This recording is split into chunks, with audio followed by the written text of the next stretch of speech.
తో వాళ్ళ రాష్ట్ర ప్రయోజనాలు ఏ విధంగా కాపాడాడు అని చెప్పేసి మనమందరం కూడా అసెంబ్లీలో ఆయన స్పీచ్ విన్నాం. బాగానే ఉంది పాపం, తెలంగాణ ముఖ్యమంత్రిగా అతని సత్సంబంధాలు అతను కాపాడుకుంటున్నాడు. అదేవిధంగా ఆయన గురువైనటువంటి చంద్రబాబు నాయుడు గారు తన దగ్గర ఉన్న శిష్యులతో ఉన్న సత్సంబంధాలు మన రాష్ట్రానికి కూడా ఏదో విధంగా మేలు చేసి ఉంటే బాగుండేది. ఆ మేలు కల్పించే విధంగా ఉంటే బాగుండేది. ముందు ఆయన ఏం మాట్లాడాడో సరే మొత్తం బయట వినండి.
ఊరికే మనమే అంతా మంది మంచి ప్రభుత్వం ఇవే ఈ చిరుతలు ఎక్కువైపోయినాయి. ఈ చిరుతలు పవన్ కళ్యాణ్ ఎక్కడ పోయినాడో తెలియదు. అందరినీ ఒకటి దానిలో కలిపించన్నాడు. మనమంటూ ఒకటి బతుకుంటేనే కదా మన నమ్మిన విశ్వాసాలు మనం అన్నీ ఉండేది. ఆ విశ్వాసాలు పోయినట్టు మనల్నే చచ్చిపోయిన తర్వాత నేను బాగా రాసి పెట్టుకోండి. ఈరోజు చెప్తున్నా, రాబోయే సంవత్సరాలలో సగం ఊళ్ళు ఖాళీ అయిపోతాయి. మీరు ప్రభుత్వంలోకి వచ్చిన తర్వాత మమ్మల్ని వైసీపీ వాళ్ళని ఇబ్బంది పెడుతూ చాలా మంది ఊళ్ళు ఖాళీ చేసిన పరిస్థితులు అనుకుంటున్నారు. మీరు అలాగా చేస్తున్నారు. మీ చర్యల వల్ల, ప్రభుత్వ నిర్ణయాల వల్ల గ్రామాలలో పని లేకుండా ఊళ్ళు ఖాళీ చేసే సందర్భం రాబోతుంది. ఈరోజు ఉపాధి హామీ పథకం కంప్లీట్ గా తుట్లు వచ్చినారు. మనమంతా దానికి పేరు మార్చినారు, గాంధీ పేరు మార్చినారని దాని మీద ఉన్నాం. ఎంత అంటే అంత దానికి సంబంధించిన సత్య చెప్తాడు, దాంట్లో కూడా రాముడు పేరు ఉంది కదా అంటాడు. అదే రాముడు పేరు కదా, పథకం ఎట్లా పోతాను నేను? వచ్చే ఫండ్స్ ఎంత, గ్రాంట్ ఎంత, ఏమైపోతున్నాయి, దాని గురించి మాట్లాడండి. 40% ఎప్పుడు పెట్టుకుంటుంది స్టేట్స్? 40% స్టేట్లు పెట్టుకునే పరిస్థితి ఉంది అంటున్నా నేను. 40% స్టేట్లు రిజర్వ్ చేస్తూ పెట్టుకోలేవు. ఆ రోజు ఎందుకు తీసుకొని వచ్చినారు? ఇదే అనంతపురం జిల్లాలోనే అది పని మొదలు పెట్టారు రాజశేఖర రెడ్డి గారు అన్నప్పుడు. ఎందుకు ఆ రోజు రైతాంగం అంతా కూడా ఆత్మహత్యలు చేసుకుంటున్నారని అప్పుడు రాజశేఖర రెడ్డి గారు పిసిసి ఆధ్వర్యంలో, ప్రతిపక్ష నాయకుడు ఆధ్వర్యంలో పాదయాత్రలు చేసి రైతులందరినీ ఒకటే చోటు తీసి వీళ్ళకందరికీ చెక్కులు ఇచ్చి తర్వాత అందరికీ డబ్బులు ఇచ్చి సాయం చేసి నెక్స్ట్ రాజశేఖర రెడ్డి గారిని ముఖ్యమంత్రి అయితేనే మీకు అండగా ఉంటారనే ఉద్దేశంతోనే ఈడే బండ్లపల్లికి నార్పల్లికి తీసుకొని వచ్చి ప్రధానమంత్రి మన్మోహన్ సింగ్ తీసుకొని వచ్చి ఎన్ఆర్ఎస్ తీసుకొని వచ్చారు. నేను ప్రౌడ్ గా చెప్తా, దానివల్ల ఈ ప్రాంతంలో ఫ్యాక్షన్ తగ్గింది. ప్రతి ఒక్కరు కూలికి పోతున్నారు, పనులు దొరుకుతున్నాయి. అది ఒక హక్కుగా తీసుకొని రావడం జరిగింది. ఈ రోజు ఆ ఎన్ఆర్ఎస్ తుట్లు పట్టిన రైతులకు గిట్టుబాటు ధర లేదు, వలసలు మళ్ళీ మొదలవుతాయి. రైతులు ఎందుకు ఆత్మహత్యలు చేసుకుంటారు? వేసిన చోట బోర్లు వేస్తా అంటాం, నీళ్లు పడవు, పోతా వ్యసనంలాగా 2, 3, 4, 5 కాకపోతే అప్పులు తప్పక ఉరికంబాలకి. మళ్ళీ ఆ పాత రోజులు తీసుకొని రావడానికి చంద్రబాబు నాయుడు నీ టెక్నాలజీ, నీ కథ, నీది అన్ని పక్కన పెట్టిన ఆయన మనుషులు బతికేటట్లు చూడాలి.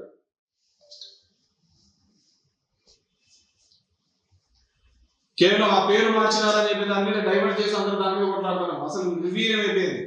జనయజ్ఞం అంటే ధనయజ్ఞం అన్నారు, లక్షల కోట్ల దోపిడీ అన్నారు. మీరేం చేసినారు? దాని కొనసాగింపే కదా, దానికి ప్యాచ్ వర్క్లే కదా మీరు చేసినది. వేరే వాళ్ళు చేసిన దానికి పేర్లే కదా మీరు మార్చినది. కొత్తగా ఏం చేశారు? మీరు పేరు మార్పే కదా చేసినది, వేరేది ఏం చేయలేదు. ఈ రోజు కూడా రాయలసీమలో ఉన్న జనము, ప్రజలు, విద్యార్థులు, అదేవిధంగా మేధావులు, ఇంటలెక్చువల్ ఫోరమ్స్, మిగతా పార్టీలు, కమ్యూనిస్టులు, వీళ్ళందరూ మాట్లాడాల్సిన అవసరం ఉంది. లేదు మన అంత అవసరం లేదు. ఎందుకంటే మనం చూసినాం, మన ఎలక్షన్లో చూసినాం. స్కూల్ విద్యా వైద్యం బాగుండాలని జగన్మోహన్ రెడ్డి చేస్తుంటే లేదు మనం మంచి మందుగాలని మాట్లాడుతున్నాం. రోజు డిబేట్లలో చూస్తుంటే ఒకటే డిస్కషన్ వస్తుంది. అన్వేష్ ఏం మాట్లాడినాడు, అనసూయ ఏం బట్టలు వేసుకోండి, దీని మీదే ఉంది డిస్కషన్ అంతా. ఎవడు మాట్లాడుతున్నాడు? ఖచ్చితంగా మళ్ళీ ఇది ఒక ప్రాంతీయ అసమానతలు క్రియేట్ చేయడానికి మీరు మళ్ళీ ఇంకో విధంగా ప్రయత్నం చేస్తున్నట్టు చంద్రబాబు నాయుడు. ఎవరికి లేనంత అవకాశం 4 సార్లు వచ్చింది. జగన్మోహన్ రెడ్డి ఒక్కసారితో మీ 4 టర్మ్ మీరు కంపేర్ చేసుకొని చూడండి. జగన్మోహన్ రెడ్డి ఉన్న 5 సంవత్సరాలు, 2 సంవత్సరాలు కోవిడ్ ఉన్నా కానీ 5 సంవత్సరాలతో మీ 4 సంవత్సరాలు కంపేర్ చేసుకొని చూడండి. మీ 4 టర్మ్లు 95లో ఎక్కినప్పటి నుంచి కూడా 2004 దిగిపోయినారు, మళ్ళీ 2014 ఎక్కినారు, మళ్ళీ ఇప్పుడు ఉన్నారు. ఏం చేసినారు? ఈరోజు వచ్చిన ఎయిర్పోర్ట్ భోగాపురం కూడా జగన్మోహన్ రెడ్డి మొదలు పెట్టించినది. అన్ని ఊరికే జంబకే. మొన్నగా ఇండిగో అంతా కూడా వార్ రూమ్ లో లోకేష్ డిస్కషన్ చేస్తానంట. వార్ రూమ్ లో లోకేష్ డిస్కషన్ చేసినాడు. ఎవరు ఉమెన్స్ ట్రోఫీకి లోకేష్ ఇన్స్పిరేషన్. నేను ఈ మధ్య ఒకటి రీల్ చూసా, ట్రెండ్. ఒక ఆమె పాడుతా అంటది, శశి గారు ఒక లైక్ కొట్టండి, ఇది కొడతా అంటే వెనకలోడు వాళ్ళ భర్త ఉంటాడు అంటాడు. అట్లా తయారైంది మా ఈ పచ్చ మీడియా ఛానల్. అసలు ఏంది ఉండదు, వీళ్ళు పుచ్చుగారు చిట్టలు కొడతా అంటారు. అక్కడ వారి కష్టము చూడలేకపోతాను, మౌని కష్టము, వీళ్ళ ఇబ్బంది చూడలేకపోతాను. పచ్చ మీడియా ఛానల్ అది. ఆయన పడతాడు, ఒకటి చూడండి అంటా అంటారు. ఆయన మీరు చూసింటారు. అట్లా తయారైంది వీళ్ళది. లోకేష్ ఎత్తి ఇవన్నీ కాదు, నువ్వు నాయకుడుగా నేను చేసే పనులే నిన్ను నాయకుడిగా నిలబెడతాయి. దానికి వాడు వీళ్ళు అంతా డబ్బు కొట్టాల్సిన, చిట్టలు కొట్టాల్సిన అవసరం లేదు. నువ్వే పని చేసినా వాళ్ళే నిలబెట్టాలి. మా జిల్లా స్వీపు కర్నూలు జిల్లాలో 2 వచ్చినట్టున్నాయి, కడప జిల్లాలో 3 వచ్చినట్టున్నాయి, చిత్తూరు జిల్లాలో 2 వచ్చినట్టున్నాయి. అంతా మీరే. మీ మౌనం ఖచ్చితంగా రాయలసీమ తెలుగుదేశం ప్రభుత్వం వాళ్ళ మౌనం ఖచ్చితంగా రాయలసీమకు ఒక శాపంలా మారబోతుంది. నేను రేవంత్ చెప్పినాడు. ఈరోజు మీ సీఎం ఆఫీస్ లో ఇచ్చినాడు ప్రెస్ నోట్. అలాంటివి ఏం జరగలేదు అన్నా, నిలబడలేదు అన్నా. మరి పని జరిగే చోటికి పోండి, పని జరుగుతుంది ఆయన అంటున్నాడు కదా. హరీష్ రావు రమ్మని, సిపిఐ నుంచి సాంబశివరావు రమ్మని, అదేవిధంగా బీజేపీ నుంచి మహేష్ రెడ్డిని రమ్మని, మా పార్టీ నుంచి వస్తారు. ఒక అఖిలపక్షం వెళ్ళి చూపిస్తాం, నేను ఆ పనులు నిలబెట్టామని.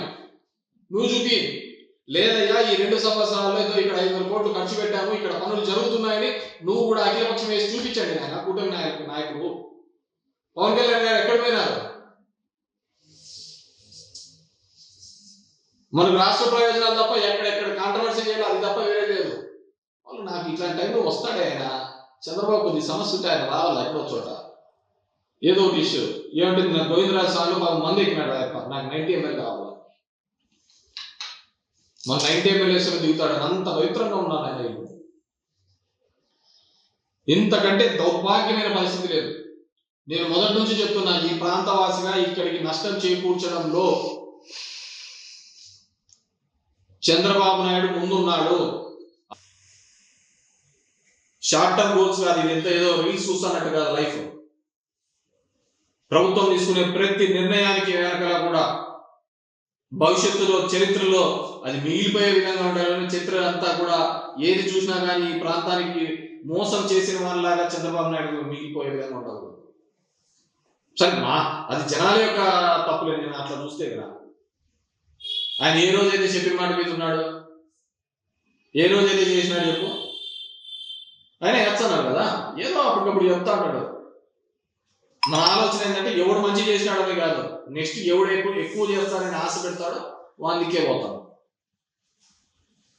రేపు పొద్దున ఇంకోటి వచ్చాడు, ఇంకా నేను ఒక 10,000 ఇచ్చానంటాడు, సరే వాళ్ళు ఎంబడే మనకు ఉండాలి కదా. ఇంకా పార్టీలని ఇంకోటని చెప్పేసి పోతుంటే అలాగే వచ్చింటాము, అలాగే దరిద్రంగా ఉంటాము. దయచేసి ఇప్పటికైనా సీఎంఓ ఇచ్చిన పత్రిక ప్రకటన సరిపోదు, అఖిలపక్షాన్ని పిలుచుకొని పోండి అక్కడికి. లేదు రాయలసీమలో ఇక్కడ ప్రాజెక్టు జరుగుతోంది, లిఫ్ట్ ఇరిగేషన్ ప్రాజెక్టు జరుగుతోంది, దానికి సంబంధించిన ఎన్విరాన్మెంటల్ క్లియరెన్స్ అలాంటివి ఏదైనా ఉంటే ఇబ్బందులు పోయి తెచ్చుకునే ప్రయత్నం చేయండి. ఉన్నది నడిపేయండి, తర్వాత కొత్త బనకచల్ల గినకచల్ల ఇవన్నీ తర్వాత చూద్దాం. 70% రాయలసీమలోనే ఉన్నాయి, 70% రాయలసీమలో ఉన్నాయి, పైన ఏం లేవు. నాకు తెలిసి బాపట్ల అట్లా 1-2 ఏమో ఉన్నట్టున్నాయి, కానీ 70% రాయలసీమలో ఉన్నాయి. ఉన్న అమరావతి ఎంత పోతాం, ఇక్కడ ఫ్రీగా మెడికల్ ల్యాండ్లకు రావాల్సిన మెడికల్ కాలేజ్, ప్రభుత్వం మెడికల్ కాలేజ్ పీపీపీపీ అంటాం. మళ్ళీ దానికి కేంద్రం ఇచ్చింది, కేంద్రం ఇస్తే ఇంకో 10 తీసుకొని రా. ఈ 17 గవర్నమెంట్ కేంద్రం ఇచ్చింటే ఇంకో 10 తీసుకొని వచ్చి పీపీపీలో పెట్టు. ఇది వదిలే చూడండి, మొత్తం అన్ని చూడండి. ఇక్కడ పెనుగొండ కావచ్చు, పులివెందులు కావచ్చు, మదనపల్లి కావచ్చు, ఆదోని కావచ్చు, నంద్యాల కావచ్చు, అన్ని రాయలసీమ ప్రాంతంలోనే మొదటి నుంచి వెనకబడిన ప్రాంతం. పోయి చూడండి అనంతపురంలో ఏ విధంగా కనబడతారు. బెంగళూరులో పోతే పనిచేసే కాలం అయితే ప్రతి ఒక్కడు మన అనంతపురుడే ఉంటాడు. కేరళకి వెళ్ళి చూడండి, నేను నాకు బాగా గుర్తు, కదిరి నుంచి మునుగోప నుంచి అయితే అడుక్కోవడానికి వెళ్తుండే, బెగ్గింగ్ చేస్తాను. అంత దయనీయమైన పరిస్థితిలో ఇప్పుడిప్పుడే కొద్దిగా మేలైన పరిస్థితి వచ్చింది. మళ్ళీ వాటిని నాశనం చేసే పరిస్థితి తీసుకొని రావు, ముందుకు తీసుకోవాలనుకో. తీసుకొని వచ్చిన ప్రతి మార్పు ఏ ప్రభుత్వమైనా గొప్పగా ఏం చేయాలా? ఏ ప్రభుత్వమైనా చేయాల్సింది బేసిక్ విద్యా వైద్యం, దాని మించినది వేరేది ఏది లేదు. మిగతాదని తర్వాత సంగతి. దాన్ని ఫస్ట్ ప్రయారిటీ పెట్టుకొని చేసినారు కదా ఈ జగన్మోహన్ రెడ్డి ప్రభుత్వం, వైఎస్ఆర్ ప్రభుత్వం. ఏదో అతను గాలి మాటలు చెప్పడం, ఆ గాలి కూతలు నమ్మడం, గాలి కూతలు కుయ్యడం. పోయి చూడండి తెలుస్తా అంటది. రైతులు పండించిన పంటను కొట్టేసుకుంటా పోతా అంటే రోజు చెనిక్కాయకి గిట్టుబాటు లేదు, కందికి గిట్టుబాటు లేదు, ఏ దానికి గిట్టుబాటు లేదు. అరటి ఈరోజు 20,000 పెద్దగా రాస్తారు, మళ్ళీ ఒక వారం రోజుల కల్లా అరటి 2,000 అని రాస్తారు. అంత దయనీయమైన పరిస్థితిలో ఉంది. ఖచ్చితంగా చంద్రబాబు నాయుడు గారు మీరు రాయలసీమ ద్రోహిగా మిగిలిచిపోతారు చరిత్ర పుటల్లో.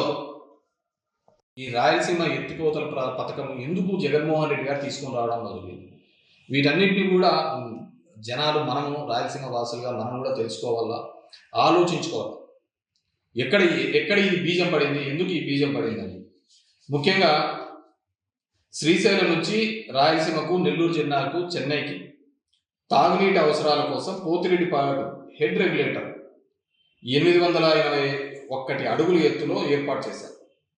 880 కంటే 880 కంటే ఎక్కువ ఉంటేనే పోతిరెడ్డిపాడు ద్వారా మనం నీళ్లు తీసుకొని రావచ్చు. అప్పుడు దానికి అంత ముందున్న డిజైన్ని రాజశేఖర రెడ్డి గారు వచ్చిన తర్వాత దాన్ని 44,000 అడుగులకు చేసినాడు. 44,000 క్యూసెక్స్ తీసుకొని పోవడానికి ఆయన ఏర్పాటు చేయడం జరిగింది. 44,000 క్యూసెక్స్ తీసుకొని పోవడానికి. ఆ రోజు కూడా ఇదే దేవినేని ఉమా ప్రకాశం బ్యారేజ్ మీద దొల్లాడ పొల్లుదండాలు పెట్టారు. నేను చెప్తున్నా వాళ్ళ పార్టీ యొక్క స్టాండ్. ఇక్కడ ఒక మాట, అక్కడ ఒక మాట, 2 కళ్ళ సిద్ధాంతము, ఇవన్నీ ఎవరిని మోసం చేయడానికి. ఆ రోజు కూడా దేవినేని ఉమా అక్కడ చేసినాడు, మాకంతా ఇబ్బంది జరుగుతుంది అని చెప్పేసి. అయినా రాజశేఖర రెడ్డి గారు ఏమాత్రం ఇది తగ్గకుండా ఆ కార్యక్రమం చేయడం జరిగింది. 854 అడుగుల కంటే ఉంటే 7,000 క్యూసెక్స్, 847 అడుగులు ఉంటే 2,000 క్యూసెక్స్ మాత్రమే నీళ్లు తీసుకునే వీలు ఉంటుంది. పోతిరెడ్డిపాడు ద్వారా దగ్గర 101 టీఎంసీలు కేటాయింపు మనకు ఉంది. అయినా ఇప్పుడు తీసుకున్న దాఖలాలు లేవు. 2004-05లో మనం తీసుకునేది 56, 2005-06లో 78 టీఎంసీలు, 2007-08లో 48, 2009-10లో 60 టీఎంసీలు మాత్రమే పోతిరెడ్డిపాడు దాని ద్వారా మనకు పరిమితమై వచ్చింది. 2012-13లో 22 టీఎంసీలు, 14-15లో 59, 15-16లో 0.95, 16-17లో 67 టీఎంసీలు, 17-18లో 91, 18-19లో 115, 19-20లో 179 టీఎంసీలు. అంటే కేవలం 1-2 సంవత్సరాలు తప్ప 20 ఏళ్లలో మనం ఫుల్గా దాన్ని వాడుకునేది లేదు, తీసుకున్న దాఖలాలు లేవు. అటువైపు తెలంగాణ చూసినాము అంటే వాళ్ళు 798 అడుగులకు వచ్చేకల్లా వాళ్ళు కరెంట్ కొట్టడం మొదలు పెడతారు. మనం కూడా చాలాసార్లు గొడవ పన్నాం, పోలీసు వాళ్ళు పెట్టినాం, ఇట్లా నీళ్ళు కొట్టుకోకూడదు అని చెప్పేసి అన్నీ చేయడం జరిగింది. ఇవన్నీ అయ్యేది కాదని చెప్పేసి అప్పుడు పాలమూరు రంగారెడ్డి పెద్ద ఎత్తున మొదలు పెట్టినాడు కేసీఆర్. డైలీ 2 టీఎంసీ తెక్కన 60 రోజుల లోపల 120 టీఎంసీలు లిఫ్ట్ చేసే విధంగా పెట్టినాడు. దానికి ఏది పాలమూరు రంగారెడ్డి కానీ దిండి ప్రాజెక్టు కానీ కేసీఆర్ ముందుకు తీసుకొని మనం కూడా ఆ టైంలో వాటిని అన్నింటినీ ఆపాలి అనే ఉద్దేశంతో జగన్మోహన్ రెడ్డి రైతు దీక్ష చేయడం జరిగింది, జలదీక్ష చేయడం జరిగింది కర్నూలులో. నేను మర్చిపోయాను, అన్ని రికార్డులలో ఉంటాయి. దాని తర్వాత జగన్మోహన్ రెడ్డి ఇట్లయితే కాదు, రాయలసీమ ప్రాంతం ఈ విధంగా అయితే ఇబ్బంది పడుతుందనే ఉద్దేశంతో 800 అడుగులకే రోజుకు 3 టీఎంసీలు నీళ్లు తీసుకొని పోయడానికి ఈ రాయలసీమ లిఫ్ట్ ఇరిగేషన్ ప్రాజెక్ట్ అనేది తీసుకొని రావడం జరిగింది. రోజుకు 3 టీఎంసీలు నీళ్లు తీసుకొని రావడం, దాని మీద పేరు వస్తుందని ఎన్విరాన్మెంటల్కి దీనిలకు అన్నిటికీ పోవడం జరిగింది. తెలుగుదేశం పార్టీ మనకు పేరు వస్తుంది. అయినా కానీ ఒక సైడ్ ఎన్విరాన్మెంటల్ని మన పని క్లియరెన్స్ దానిలకు మనం ఒక సైడ్ ఆ పని అఫీషియల్ వర్క్ చేస్తున్నా కానీ డ్రింకింగ్ వాటర్ కానీ ఇప్పటికే దగ్గర 795 కోట్ల రూపాయలు దానికి సంబంధించిన ప్రాజెక్టు పనులు కూడా చేయడం జరిగింది. ఎందుకంటే ఇప్పుడు చూసినామనుకో, రాజశేఖర రెడ్డి పోలవరం మొదలు పెట్టేటప్పుడు కూడా ఎన్విరాన్మెంటల్ క్లియరెన్స్ లేవు. అయినా కానీ ఏదో ఒక చోట ఎవరో ఒకరు ఈ పనిని మొదలు పెట్టాలి అనే ఉద్దేశంతో పోలవరం పనులు మొదలు పెట్టడం జరిగింది. పోలవరం పనులు మొదలుపెట్టి రైట్ కెనాల్ ఈరోజు వాళ్ళు ఏదైతే పట్టిసీమ అని చెప్పుకుంటున్నారో ఆ పట్టిసీమ దానిలకు రైట్ కెనాల్ మొదలు పెట్టించినది ఎవరు? రాజశేఖర రెడ్డి కదా. దానికి కూడా నువ్వు అడ్డం పడుతుంది 5-6 మందితో, కొంతమంది రైతులతో ఏపిస్తుంది. దాని తర్వాత నీ గవర్నమెంట్ వచ్చిన తర్వాత ఆ రైతులు 50 లక్షలు కాంపెన్సేషన్ ఇప్పిస్తుంది. ఎవరు? ఈ ఇరిగేషన్ అంటేనే రాజశేఖర రెడ్డి గారు వైఎస్ఆర్ కుటుంబంలో ఉన్నప్పుడే 2004 ముందు చూడండి కేటాయింపులు ఎన్ని ఉన్నాయో, ఇప్పుడు చూడండి కేటాయింపులు ఎన్ని ఉన్నాయని. ఆ రోజు పోలవరం కూడా ఇదే సమస్య ఉంది, ఎన్విరాన్మెంటల్ క్లియరెన్స్ ఉంటే మొదలుపెట్టి ఈ పనులు అవి జరుగుతా అంటే ఈరోజు జరుగుతుంది ఎన్విరాన్మెంటల్ క్లియరెన్స్. ఈరోజు ఎవరు గవర్నమెంట్లో ఉన్నారు? రాయలసీమకి ఒకవేళ లిఫ్ట్కు లేదనుకోండి, ఎన్విరాన్మెంటల్ క్లియరెన్స్ మీరు తెప్పించుకోండి. మేము మొదలు పెట్టాం కదా, స్టార్ట్ చేశాం కదా. Development is a continuous process. అది వదిలిపెట్టినారు మీరు. ఈ విధంగా కంప్లీట్గా కూడా రాయలసీమ ద్రోహను దీనిలోనూ ఇప్పుడు ఈ విధమైన అసమానతలు క్రియేట్ చేయడం వల్లనే కదా ఈ ప్రాంతంలో ఇబ్బంది పడుతున్నది. ఆ రోజులంటే కొంతమంది ఉండేవాళ్ళు, మైసూరాడి మామ, ఎగిరమ్నాడి, కొంతమంది అనంతపురం జిల్లాలో ఉన్న వాళ్ళు కొంతమంది పాదయాత్రలు చేసినారు ఇదే విధంగా రాయలసీమకు సంబంధించి. ఇప్పుడు అంతా సీన్ ఎంత ఏం కనపడతాంలే మనకంతా ఏది కనపడుతుంది? ఇప్పుడు పొద్దున్న లేచిన నుంచి కూడా ఒకటే దీనిలో ఏది పెద్ద ఇంపార్టెంట్ ప్రాజెక్ట్? అనసూయ, అన్వేషు, శివాజీ. ఇవి తప్ప మనకి ఏమైనా కనపడతా అంటేనే కదా. ఏదో నాకు అర్థమే కావడంలా. ఎవరైనా లిఫ్ట్ ప్రాజెక్టు చేస్తాం, ఇది చేస్తాం, ఇవి కాదు. 100 రూపాయలకి మంది వచ్చా లేదా? క్వాలిటీ మంది దీని మీద పడింటే ఎంత దరిద్రం అంటే రాయలసీమకు సంబంధించి మాకు ఎయిమ్స్ వచ్చింది అనంతపురం, తీసేపోయి అమరావతి చెప్పి గుంటూరులో పెడుతుంది. ఈ గుంటూరులో కార్పొరేట్ ఎక్కడ వెనకబడి జిల్లాలో పెట్టింటేది కదా. ఈరోజు హైకోర్టు వచ్చింది కర్నూలులో, తీసపోతుంది. బ్యాంకింగ్ సెక్టార్స్, రీజనల్ బ్యాంక్స్ అన్నీ ఉంటే, కెనరా బ్యాంకు ఇవన్నీ ఉంటే కడప నుంచి తీసేస్తుంది, లా యూనివర్సిటీ తీసేస్తుంది, హైకోర్టు తీసేస్తుంది. ఈరోజు వచ్చే డ్రింకింగ్ వాటర్ని తాగే నీళ్ళకి ఇబ్బంది పెడుతుంది. ఇక్కడ చూస్తావా మా హంద్రి కాలంలో లైనింగ్ చేసింది. పోయి చూడు మా పక్కన బోర్లను ఎట్లా ఎత్తిపోయినాయో. అంతకుముందు పుష్కలంగా ఉన్న బోర్లు ఈరోజు బోర్లలో నీళ్ళు లేని పరిస్థితి. లైనింగ్ చేయించినారంతా. కుప్పం తీసుకోవాలంట అని మొత్తం లైనింగ్ ఇచ్చినారు. ఏంటి ఇది? ఎక్కడికి పోతున్నాం? మనం మాట్లాడాల్సిన అవసరం లేదు. తెలుగుదేశం పార్టీకి ఒకటే ఆవకాయ అమరావతి, ఇది తప్ప వేరేది పట్టటంలా. ఎవడైనా మాట్లాడిచ్చేది చెప్పేది పాడు పరదేశి ఎందులే. సాయంత్రం అయితేనే 100 రూపాయలు క్వాలిటీ మందు దొరికిందా లేదా, అది దొరికితే చాలు. ఎంత దరిద్రానికంటే అంత దరిద్రానికి. ఇదే అమరావతి మీద ఇంకో దాని మీద చేస్తే గింజుకొని హైకోర్టులకు సుప్రీంకోర్టులకు అన్ని చోట్లకు తిరగవా? దీనివల్లనే కదా ప్రాంతీయ అసమానతలు వచ్చేది. కేసీఆర్ అప్పుడు ఈ విధంగానే కదా. తెలంగాణ ఉద్యమం ఎప్పటి నుంచో ఉంది, కానీ తెలంగాణ ఉద్యమాన్ని గట్టిగా చేపట్టినది ఈ ప్రాంతీయ అసమానతలు ఉన్నాయనే కదా. నీరు నియామకాలు అని చెప్పేసి ఆయన బయటకు వచ్చినది నీ టెక్నిక్లోనే కదా. ఈరోజు మళ్ళీ అలాంటి ఉద్యమం కూడా పుట్టించాలని చూస్తున్నాం రాయలసీమ ప్రాంతంలో. మొత్తం ఏది చూడు వేల వేల కోట్లు తీసుకుపోయి ఒక ప్రాంతాన్ని అభివృద్ధి చేస్తున్నారు. ఎవరు అంతా నియానాలుగా ఉండేది అక్కడంతా. దానంత పెద్ద స్కామే లేదు. మీరు అన్ని నీతులు చెప్తా పోతా అంటారు. ఎంత అధ్వానంగా జరుగుతుందంటే అసలు గిట్టుబాటు ధర లేదు రైతులకు చూస్తే. Local to global news at your finger tips. మీ చేతిలో ఒక ఆయుధం. Download Raw TV app. Media legend Ravi Prakash is back.